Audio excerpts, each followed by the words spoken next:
real exam questions. This is question 14, and it deals with beams, prestressed concrete. Determine the equivalent force system for the pre-stress in the case below. Case 1. It's an isostatic beam with span L and a monocurvature cable with a radius of R. The pre-stressing force is 1,200 kilonewton, the length is 15 meters, and the radius of the curvature is 60 meters.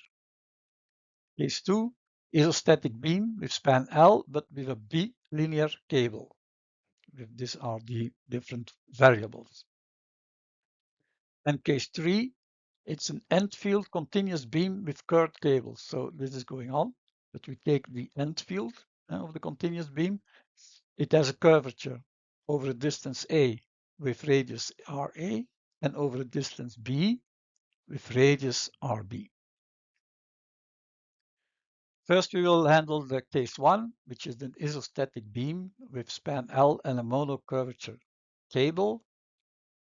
We know that because the cable is bent like that, you create an upward pressure, uniformly distributed because R is constant. So Q, the distributed load, is the pre-stress force divided by the radius, is P over R. When R is constant over the total span of the beam, then of course you have a uniform distributed load. This vertical upward load must be taken into equilibrium at the supports by two vertical forces. It's symmetric, so they are the same. And the force is, of course, the total load, which is P times L divided by R divided by 2. So that's why you got there the two vertical forces on the ends of the beam. And to make the equilibrium complete, you have the pre-stressing force P acting on the support. Acting on the beam. Now we can put some numbers in it. You just use those numbers and you find that there is an upward pressure of 20 kilonewton per meter, 1200 kilonewton as compression force, and 150 kilonewton as downward force. Case 2 is an isostatic beam with a span L and a bilinear cable. These are the parameters. Because the cable is constant between those 2 points, so it means that the upward pressure, there is no upward pressure because the upward pressure depends on the radius R. For an horizontal element, the radius will be infinite. So you only have two vertical forces acting where the linear curve changes direction. And this force is, of course, E, that's the eccentricity, in E times P divided by A. It's just an equilibrium. The other one is also E times P divided by A. So the total upward force is 2 EP over A, and you have to distribute it on supports. So this is the same. And then, of course, the pre-stress force P is also put there.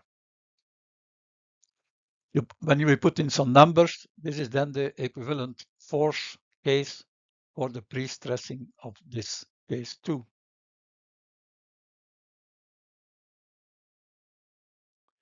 Case 3, consider an end field continuous beam with curved cables. There are two curves in it. When the curve is like that, you have an upward pressure where R is constant. So the pressure is P divided by RA. This is the radius. That's the load. In the other side, the curvature is the other way around. So you have force from top to bottom. And the force is, of course, P divided by RB. This force needs to be in equilibrium, the vertical force, but now pay attention. This reinforcement of this pre-stressed cable is perpendicular to the support. So the line connecting with the curved cable is horizontal. First derivative is 0. So this means when this is horizontal, this means, of course, that on this point you only have an horizontal force P. There's no vertical force because this is horizontal. So this is P. We got this and this. Then we can make the vertical equilibrium okay by putting the total force on this side, which is, of course,